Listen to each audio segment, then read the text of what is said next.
Alors, nous allons passer à santé de la femme et disabilité. Et alors donc, nous avons Brooklyn qui va se joindre à nous à nouveau. Et si vous étiez là aussi au cours de la séance ce matin, elle travaille avec les individus, avec les familles, justement pour la transition à l'âge adulte et aussi la transition parentale. Il y a aussi Shellen Taylor. Elle était aussi diagnostiquée et elle veut aussi devenir avocate et lorsqu'elle aura terminé ses études, et elle fait beaucoup de travail justement avec diverses fondations. Il y a Megan aussi qui a été diagnostiquée et elle, elle travaille avec un programme de mission justement pour éviter les étiquettes. Elle est autrice et elle produit une série de livres pour enfants. Elle est aussi une épouse et une fière maman de 2 garçons. Ensuite d'elle, qui a été diagnostiquée avec la dystrophie musculaire, elle est justement designer dans le domaine des médias et détient sa propre entreprise. Finalement, Dr. Hilary Brown. Dr. Hilary Brown a un doctorat à titre de professeur adjoint de l'Université de Toronto et en santé et milieu social. Elle est présidente de santé reproductive et d'invalidité et elle fait des recherches dans la méthode épidémiologiste dans le domaine du travail, aussi avec une spécialité justement dans les maladies chroniques. Alors, un panel incroyable. Merci à vous toutes de vous joindre à nous. Alors, je suis très excitée d'entendre ce panel parce que ce thème de santé et invalidité de la femme est nouveau, surtout lorsqu'on devient adulte. Et ça et il n'y a pas eu beaucoup d'emphase sur le fait, alors que je faisais la transition, alors que il fallait que je me définisse comme femme. J'aimerais connaître votre expérience. Est-ce que vous ressentez que vous avez suffisamment d'informations de vos médecins en matière de santé de la femme ou s'ils se concentrent uniquement sur la composante de dystrophie musculaire? N'importe qui, Brooklyn, est-ce que vous voulez commencer? Oui, d'accord. Je dirais que un de mes médecins, en fait, mon généraliste est elle est très bonne à savoir qu'elle aborde toujours ma santé normale à titre de femme, mais euh, je l'ai obtenue il y a quelques années et ça a été très utile et d'autres aspects de ma santé n'ont pas été abordés ou des préoccupations ou des choses en matière de reproduction et j'ai entendu qu'il s'agit d'une expérience qu'on a en commun avec d'autres femmes. Il y a des femmes avec des invalidités ou des handicaps, justement, chez qui on ne s'intéresse pas à ça parce qu'ils ne savent pas comment approcher cela, parce qu'ils n'étaient pas, les femmes n'étaient pas actives sexuellement ou peu importe les raisons, mais c'était utile d'obtenir un petit peu plus de ça avec ma généraliste actuelle, mais ça semble être une problématique généralisée chez toutes les femmes. Shaylin, oui, très semblable à Brooklyn. La seule différence pour moi, c'était que lorsque j'avais 12 ans, ils ont décidé de me faire prendre des contraceptifs oraux pour ne pas avoir mes menstruations. Et depuis l'âge de 12 ans, je suis sur un type de contraception et qui devient plus lourd d'être toujours sur une forme de contraception. Et on ne m'a jamais vraiment expliqué l'incidence de cela ou même pas la raison pour laquelle il fallait que je l'apprenne et que ce serait plus facile de s'occuper de moi si j'étais inscrite à un programme de contraception quelconque. Megan, est-ce que vous avez vécu une expérience semblable? En fait, mon expérience, il fallait que je l'aborde avec le médecin moi-même. Ça m'a jamais été présenté comme étant les prochaines étapes, alors que vous allez passer à l'âge de l'adolescence, de l'adulte. Et je voulais justement cesser la contraception lorsque je me suis mariée et par la suite. Et je, j'estime que mes soins et mes besoins en raison de ma dystrophie étaient la priorité. Ensuite, j'y ai pensé, à savoir ce qui venait avec ces questions. Et la plupart de mes enjeux, en fait, étaient liés au fait que je suis femme et qu'il fallait que je gère soit l'aspect hormonal ou autre, émotionnel. Et j'ai dit, mes médecins n'ont pas abordé cela immédiatement ou directement. Et ensuite, mes besoins ont été ah, répondus. Je ne dirais pas que ce n'était pas une priorité, mais comme Shailene a dit, peut-être qu'il pensait que je n'étais pas active sexuellement ou que je n'avais aucun besoin d'aborder ces choses jusqu'au moment où c'est moi qui ai soulevé le tout. Oui, exactement. Je crois que le meilleur conseil pour une femme qui fait la transition à l'âge adulte, si le médecin ne l'a pas soulevé, ben alors, est-ce que vous avez des conseils pour la défense ou la revendication ou même le soulever avec votre équipe médicale? Ben, je le fais de façon traditionnelle. Moi, je demande à mes amis quels sont les médecins qu'ils ont, qu'ils aiment, qu'ils apprécient. Et à l'époque, je ne cherchais pas dans le domaine de la dystrophie musculaire parce que je ne cherchais pas à être enceinte. Je voulais juste contrôler mes menstruations et c'est tout. Et alors, donc, j'ai vécu les deux expériences, à savoir, j'ai rencontré un médecin et qui n'avait aucune espèce d'idée de la façon à gérer la dystrophie musculaire et ce qui se passait chez moi. Et d'autres médecins, celui que j'ai finalement eu jusqu'au moment où je suis tombée enceinte, elle n'avait pas une patiente comme moi, mais elle a fait sa recherche et je l'ai appréciée. C'est elle que j'ai appréciée le plus parce que je lui ai dit, je ne m'attends pas à ce que vous ayez toutes les réponses immédiatement, mais j'aimerais qu'on trouve les réponses au mieux de nos connaissances et nous, nous avons conclu une entente qu'il fallait que je donne mes besoins et j'ai la dystrophie musculaire et je suis une femme. Il faut répondre à mes besoins. Oui. Maintenant, Shailene, je veux juste remonter en arrière au sujet de la contraception. Je sais qu'il y a bien des femmes, justement, qui sont placées sur la contraception. Est-ce que vous voulez élaborer sur votre expérience à ce sujet? Est-ce que vous recommandez la contraception ou non, par exemple? Oui, certainement. Alors donc, oui, maintenant, je dois boire de l'eau de façon très agressive ou je suis désolée. Alors, oui. Alors, j'ai été sur différentes formes de contraception et c'est définitivement utile pour régulariser les menstruations, à savoir quand on va les avoir si on est régulière. Alors, lorsque j'avais 18 ans, j'ai fait la transition de la contraception orale au stérilet et lorsque j'ai remplacé le nouveau il y a quelques années, je n'ai vécu que des problèmes. Alors, c'est très personnel d'une personne à l'autre, à savoir ce qui va fonctionner.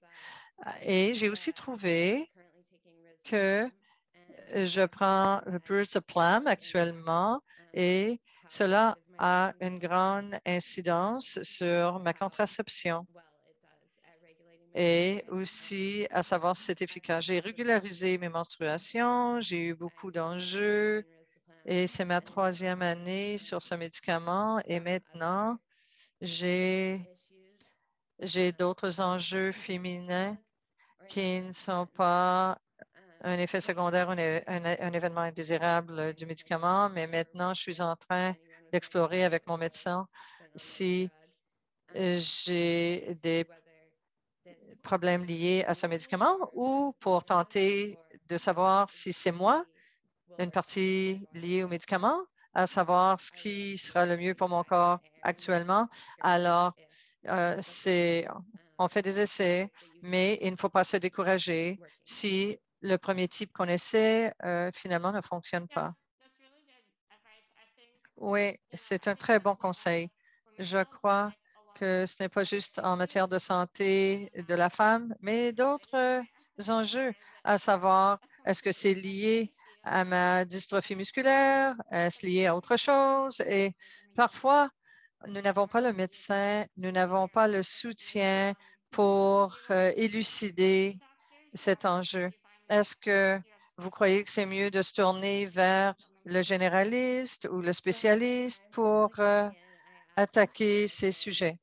Comme Megan, j'ai posé les questions à mes amis ici, dans les alentours, à savoir ce qu'ils utilisent, s'ils ont une gynécologue ou un gynécologue. Et euh, en fait, j'ai communiqué avec les femmes justement qui ont livré l'Austin et euh, elle a elle travaillait avec une femme qui n'avait pas la dystrophie, mais cette médecin voulait apprendre et voulait essayer de trouver des solutions. Et c'était moi qui devais demander à ma généraliste ou à mon généraliste de me référer à un gynécologue.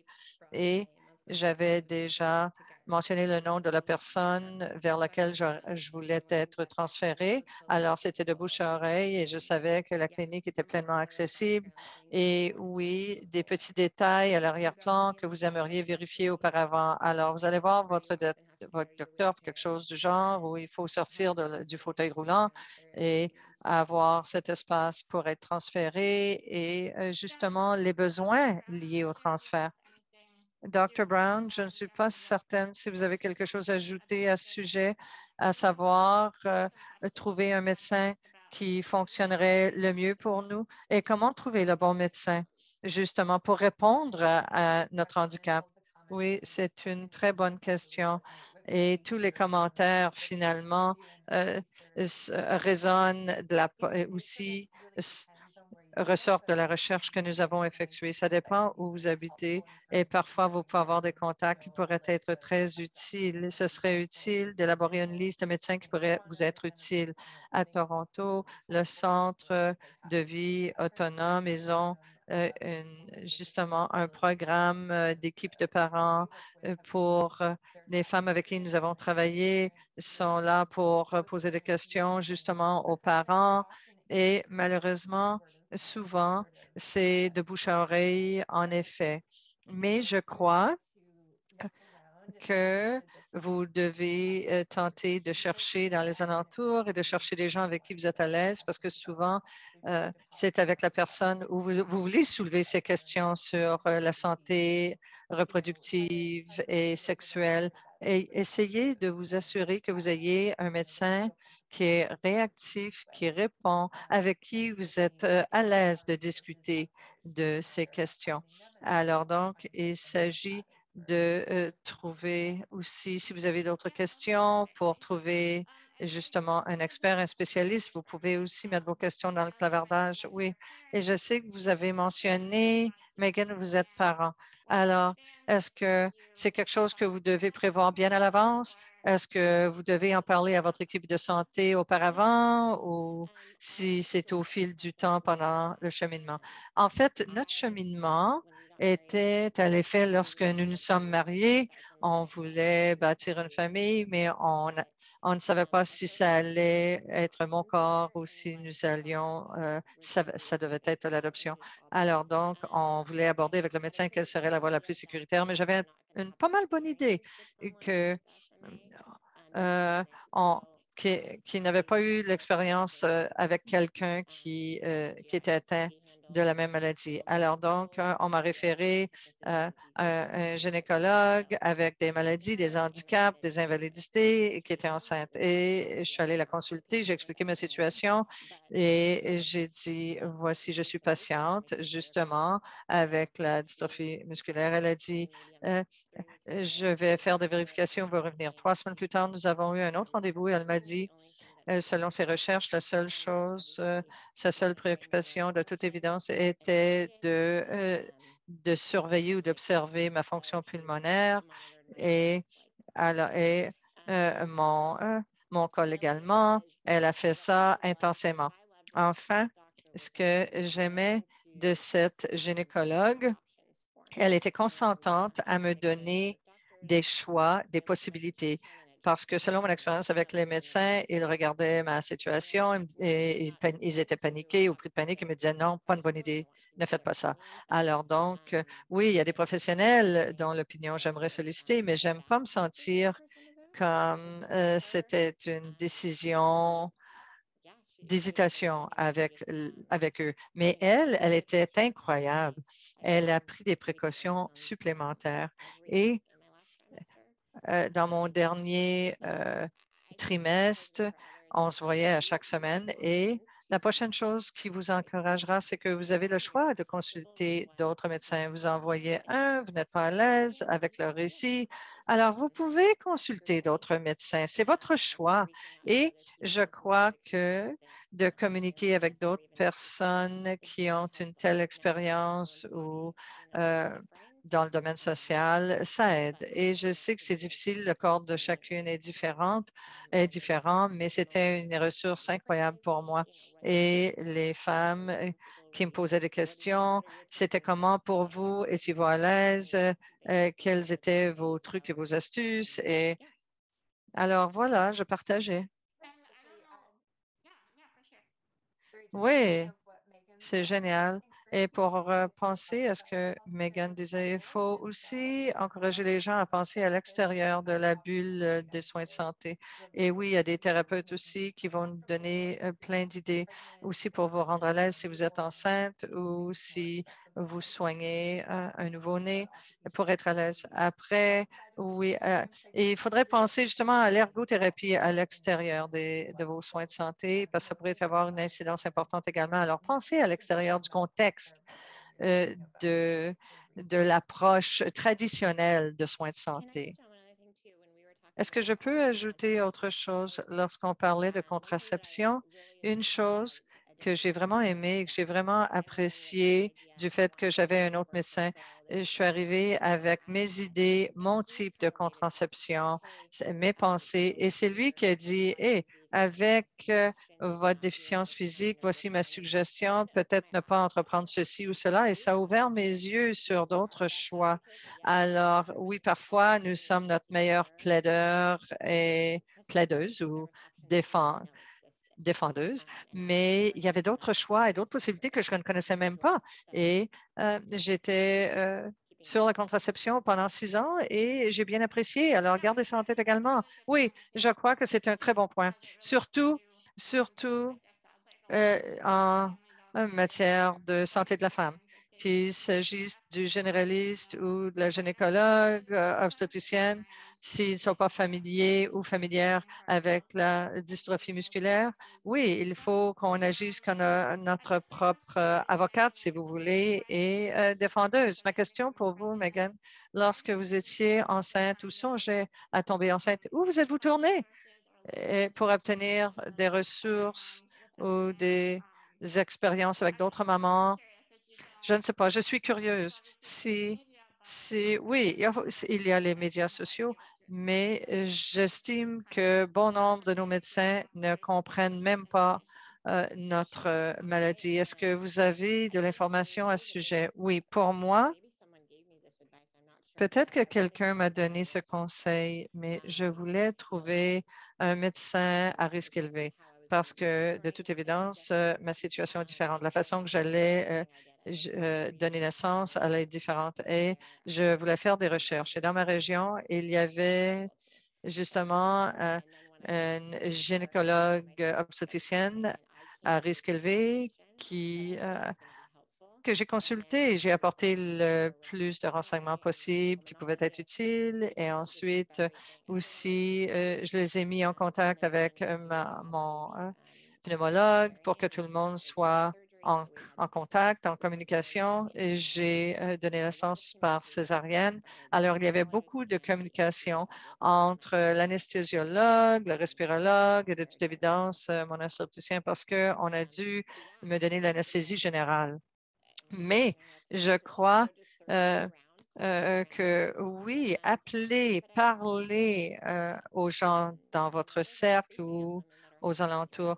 Et les chiffres augmentent pour ce qui est des femmes, justement, qui donnent naissance alors atteints de cette maladie. Alors, n'hésitez pas à consulter vos médecins et quelle est l'expérience et peut-être que ce n'est pas le même genre de déficience physique que moi, mais il y a beaucoup de similarités et de similitudes.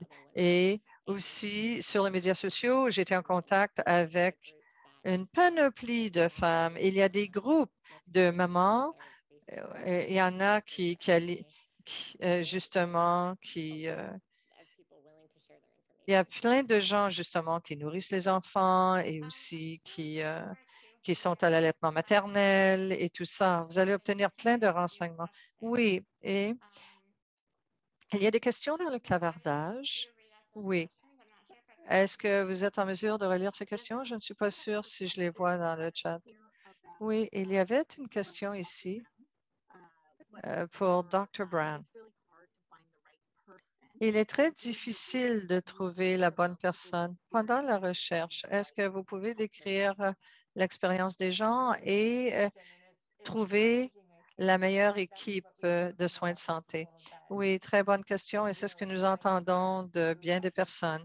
Justement, vous pourrez tenter d'interviewer les médecins pour voir s'ils vont concorder et répondre à vos besoins. Vous pouvez faire des recherches, mais c'est dommage parce que vous ne devriez pas être la personne qui fait toute la recherche et le travail pour trouver la bonne équipe en soins de santé, mais c'est une réalité. Et je vous proposerai de poser des questions. Assurez-vous d'être bien à l'aise avec la relation. Assurez-vous que le médecin est consentant à travailler avec vos autres donneurs de soins. Alors, ça peut être, oui, le généraliste, l'obstétricien, gynécologue, pneumologue. Et dans un monde idéal, vous voulez que tous ces spécialistes et ces personnes communiquent ensemble et vous ne voulez pas être le messager entre eux. Et vous devez explorer s'ils sont consentants à faire cela. Et beaucoup de conseils que nous entendons des femmes que nous avons interviewées pour ce qui est des équipes de soins de santé qui communiquent et pour qu'ils demeurent actifs, il y a une personne qui navigue le tout. Ce n'est pas toujours possible. Parfois, vous devez être la personne, le porte-parole ou la personne qui navigue le tout. Mais si les gens sont consentants à travailler ensemble en équipe, c'est très facilitateur. Est-ce que il y a une question au sujet de la chirurgie et on va parcourir cela, à savoir aussi comment ça a aidé pour votre indépendance, Shailene. Oui, définitivement. Alors que j'avais 12 ans, je ne pouvais pas aller à la toilette à l'école et c'était quelque chose. Il fallait que je contrôle ce que je buvais pour prévoir mes visites à la toilette. Et j'ai parlé à une amie aux États-Unis qui avait la même atteinte. Elle m'a parlé de cette chirurgie qu'elle a subie, à trompetophy, et je, je l'ai obtenue c'était la meilleure décision que j'ai faite. J'utilise votre appendice ou une partie de votre vessie pour créer une voie de l'ombilic ou jusque justement à la vessie et insère un cathéter. Alors, donc, mon nombril euh, ressemble comme il était avant la chirurgie. C'est juste qu'il y a une voie à l'intérieur de ce nombril et je pouvais aller à la toilette sans quitter mon fauteuil ou sans compter sur quelqu'un d'autre pour me placer sur la cuvette d'aisance ou non. Et ça m'a accordé beaucoup plus d'autonomie pour pouvoir assister à l'université et à d'autres choses. C'était une chose de moins dont je devais m'inquiéter et m'aider, me faciliter la vie, à gérer la vie de jour en jour. C'était une chirurgie très facile. euh, et j'ai récupéré très rapidement. Ce qu'il faut prêter attention lorsqu'on subit cette chirurgie, c'est que ça augmente le risque pour les infections urinaires ou de vessie. Il fallait que j'y songe au préalable pour savoir ce qui fonctionnerait et de façon préventive, j'ai cherché les moyens pour remédier à cela, mais autrement, je n'ai que des commentaires positifs à cet effet et je serais heureuse de répondre à des questions plus précises à ce niveau-là également. Oui, si vous êtes vraiment intéressé, vous pouvez me poser davantage de questions. Je voulais juste dire que oui, j'ai aussi eu cette chirurgie. C'était la meilleure chose à faire pour mon indépendance. C'est quelque chose que j'avais appris de d'autres personnes et non pas de mon médecin. Quelqu'un au sein de notre communauté de dystrophie musculaire. Si quelqu'un a des questions, Shailene et moi pourrons aborder cela davantage. Et je sais que vous avez beaucoup d'expérience en santé de la femme et à titre de votre carrière professionnelle. Est-ce que vous avez des conseils à nous donner? Brooklyn, oui, je travaille beaucoup plus avec des gens qui ont des déficiences physiques. Alors, selon mon expérience professionnelle, j'étais axée sur les familles, les parents et pour naviguer la transition. Et les familles dans ma pratique étaient axées sur des enfants avec des handicaps.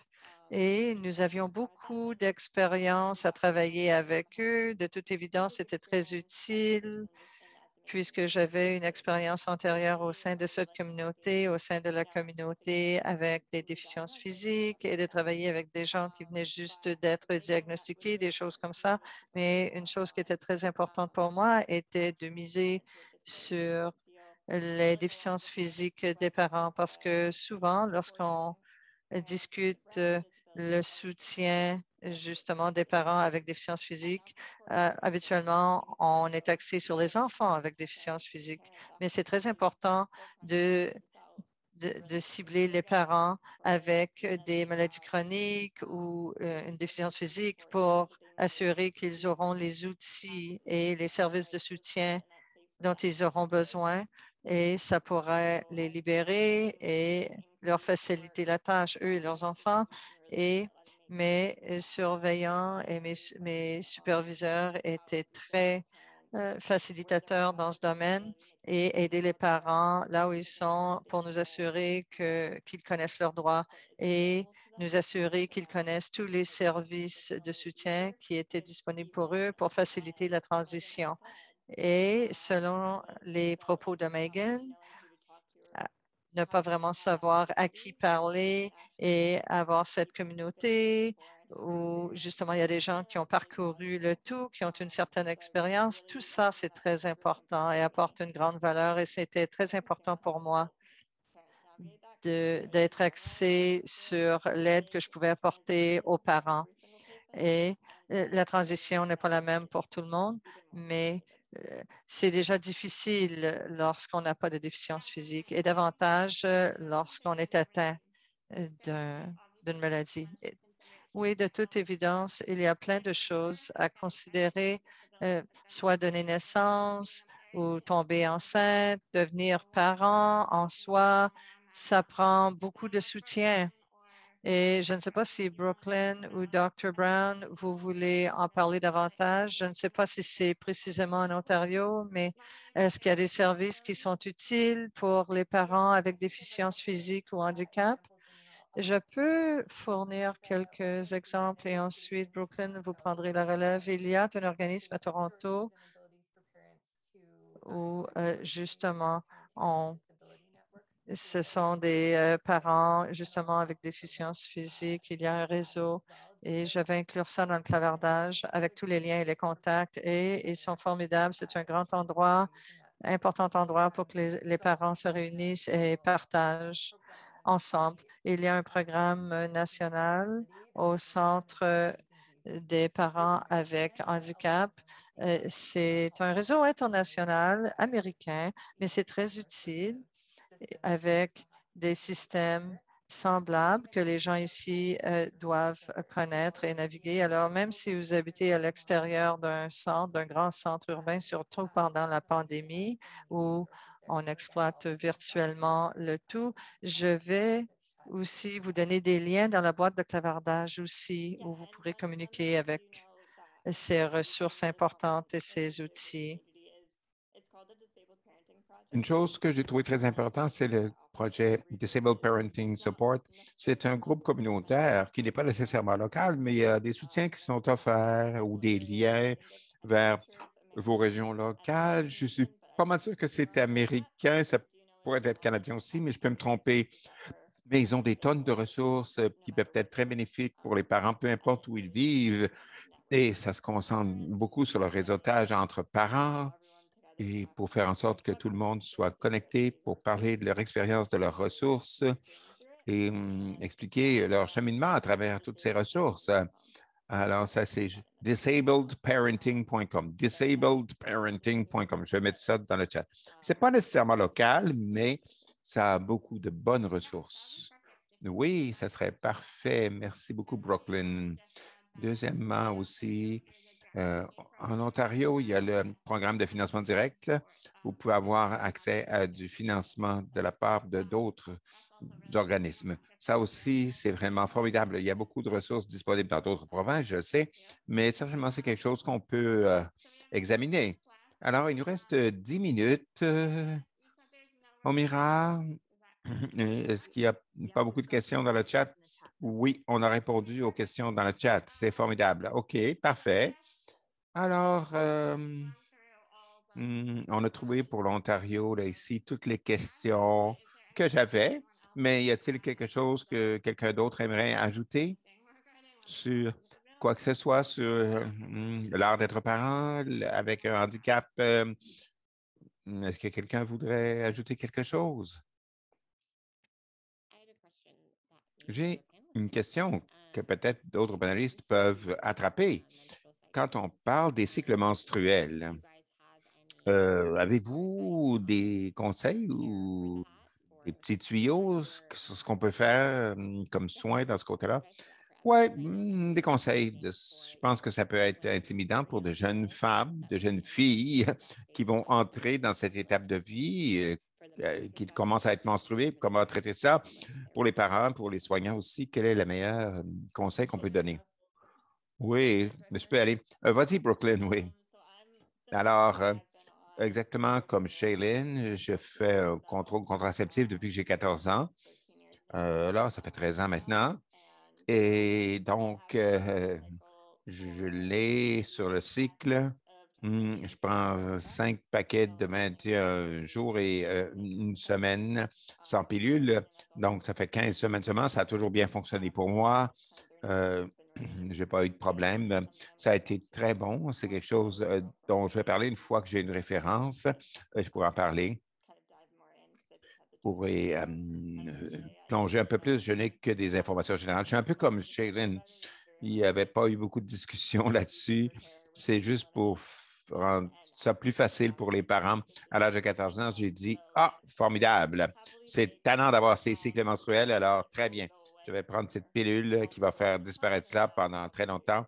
Et bien sûr, je comprends qu'il y a peut-être d'autres choses que je voudrais discuter ou explorer. Alors, à toutes les 13 semaines. Pour moi, ça a été tout un défi de trouver ce qui était le plus facile comme moyen de contraception pour moi. J'ai essayé les pads, les tampons, les Deeper Tabs. J'ai essayé pratiquement tout.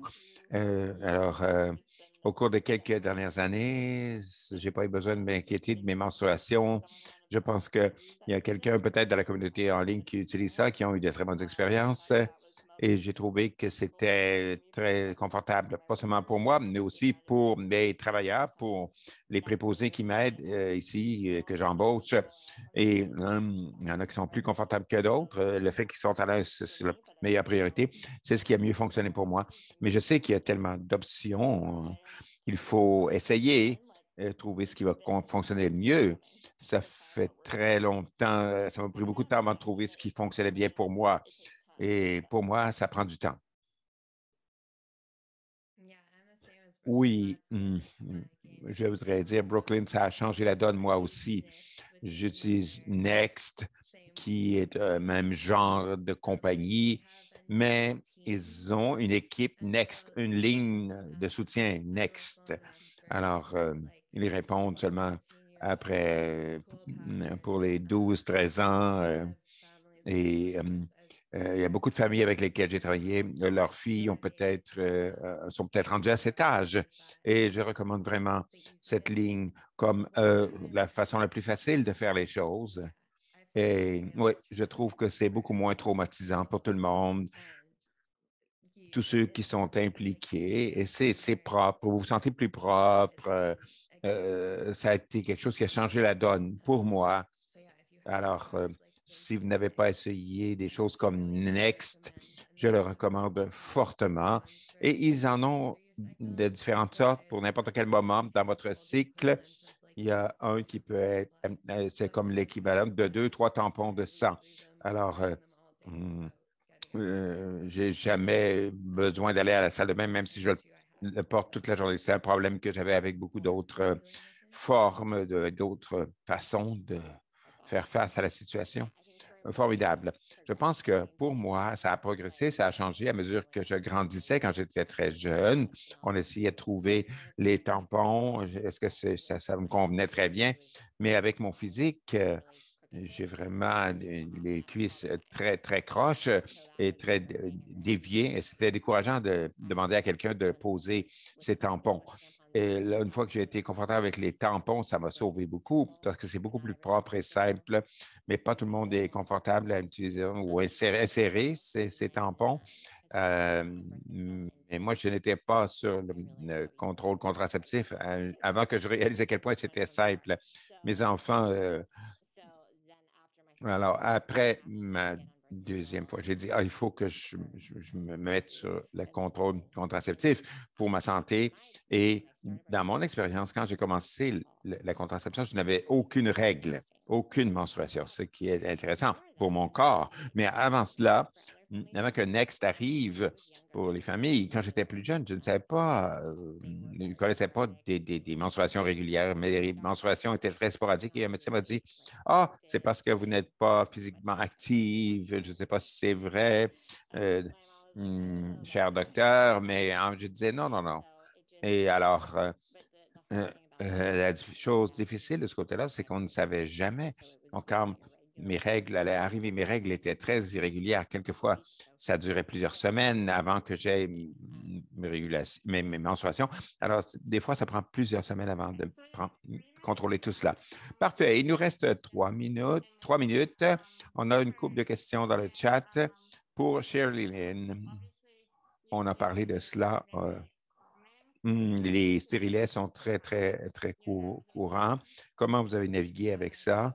Oui, alors, moi, je suis arrivé avec quelques petits trucs. Prenez des suppléments de canneberge à tous les jours. Le fait de prendre un supplément de canneberge, c'est une très bonne mesure préventive pour les infections urinaires.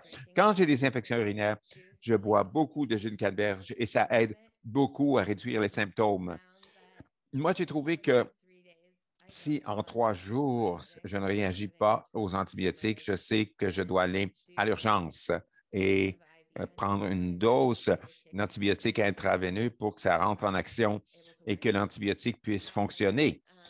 Et j'ai commencé aussi à faire un flushing. Alors, je mets une seringue et un cathéter où ça sort. Hein? J'utilise une seringue pour mettre une solution saline et je trouve qu'une seringue de solution saline, je mets ça par le cathéter et j'ai pris le cathéter et je rince ça, je mets ça dans ma vessie et j'essaie de rester assis avec cette solution saline, puis faire pipi normalement par la suite. Et c'est une très bonne façon pour moi de briser cela. Parce que vous pouvez avoir des sédiments qui s'accumulent dans votre vessie parce que vous mettez régulièrement un objet étranger dans votre corps que vous rentrez et sortez. Et c'est une façon de briser le cycle et c'est un bon moyen de prévention aussi, cette solution saline. Oui, je suis d'accord avec ce que Shailene. J'en prends du jus de canneberge tous les jours. J'ai assez d'expérience, mais j'avais beaucoup d'infections urinaires une fois que j'ai commencé les suppléments. C'était dérangeant, ça créait une barrière et j'étais très inconfortable. Oui, oui. Et j'ai trouvé que une grande partie de mes infections proviennent parce que je suis déshydraté. Il y a toujours un peu de matériaux étrangers qui restent dans votre corps qui peuvent causer de l'infection. Alors, tant que c'est bien rincé assez fréquemment, ça ne causera peut-être pas de symptômes, mais si je deviens déshydraté, je réalise que ces symptômes s'aggravent et je crois que ça exige que je boive beaucoup d'eau, beaucoup plus d'eau que je faisais auparavant et mélanger le jus de canneberge avec beaucoup plus de liquide en général. Pour moi, ça a bien fonctionné. Et j'ai eu seulement 2 infections urinaires avant que je réalise que la déshydratation faisait partie du problème. Je pense que c'est aussi de se forcer à boire beaucoup d'eau, ce qui est bizarre après des années où on essaie de contrôler l'eau qu'on ingère pour être sûr qu'on ne veut pas avoir à aller uriner. Maintenant, il faut se forcer à boire constamment de l'eau. C'est un changement d'habitude. C'est tout un changement. Mais vous pouvez vous sentir mal, par contre, si vous finissez à avoir une infection. C'est inévitable si vous ne buvez pas assez d'eau, même si vous faites tout correctement. Il ne faut pas prendre de risques. Alors, faites la prévention quand vous en souvenez et assurez-vous que ce soit pleinement traité avant d'arrêter les antibiotiques. Formidable. Alors, merci beaucoup à tous. C'était une très belle section. Il y a maintenant la pause pour le dîner. Ensuite, on va revenir cet après-midi à 1 heure.